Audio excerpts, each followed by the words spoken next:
Ռոզա Հովանիսյան։ Պարոն Կարապետյան, ես ուզում եմ այս նախորդ հարցը մի քիչ շարունակել, այդուհանդերձ Նիկոլ Փաշինյանը Ռուսաստանում Պուտինի հետ հանդիպումից հետո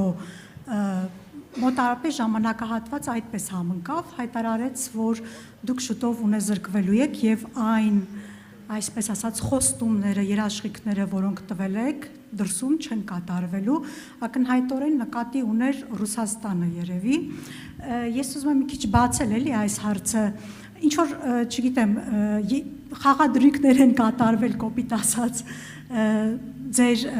հաղթելու հարցի շուրջ, ինչ է տեղի ունեցել, ինչու է ինքը այդպես պնդում, որ դուք ընտրություններից հետո ունեզրկվելու եք պարտադիր, եւ մի փոքրիկ հարց էլ տամ, էլի, առաջին նախագահ Լևոն Տեր-Պետրոսյանը ասել էր դուք այն ուժն եք, որի շուրջ հնարավոր է ընդդիմությունը կոնսոլիդացվի, հետո ասվեց, որ չնայած բանակցություններին չկարողացաք գալ ընդհանուր համաձայնության, ինչ տեղի ունեցավ եւ ի վերջո, չգիտեմ, դուք ինչպես եք ճիշտ համարում, լավ չէր լինի, որ ընդհանուր մեծ դաշինքով ինչ որ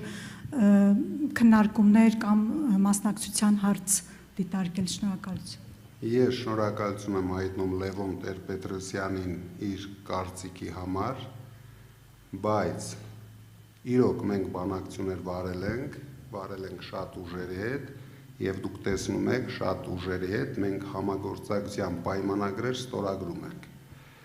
Ինչ վերաբերում է կոնկրետ ուժի մասին,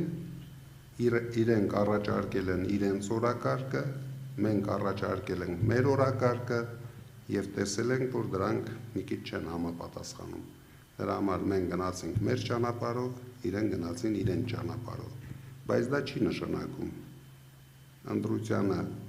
բոլորը մասնակցում են, բայց վստահ եմ, ինչ որ պահի բոլորը ճիշտ կգնահատեն իրենց ուժերը, որովհետեւ ընտրության սկզբից շատ ուժեր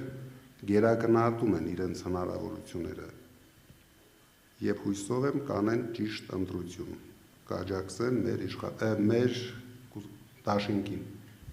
Եվ առաջի հարցը, ինչու հենց Ռուսաստանում հանդիպումից հետո Նիկոլ Փաշինյանը նման հայտարարություններ արեց ձեր ունեցվածքի մասին։ Դե գիտեք ինչ, հիմա նորից անդրադառնամ դրան, դա այնքան անլուրջ բանի մասին ենք խոսում։ Նիկոլ Փաշինյանը ինչ որ բան ասել։ Ով է, դա արդեն իր խմբակի մեջ լուրջ չեն ընդունում նրա ասածները, դուք ուզում եք ես նրա ասածները դնեմ մեկնաբանեմ։ Նիկոլ Փաշինյանը չի պատկերացնում այն ունեցվածքի մասին, որի մասին խոսում է ինքը։ Դրա համար չկա այդպիսի մարդ, այդպիսի ուժ,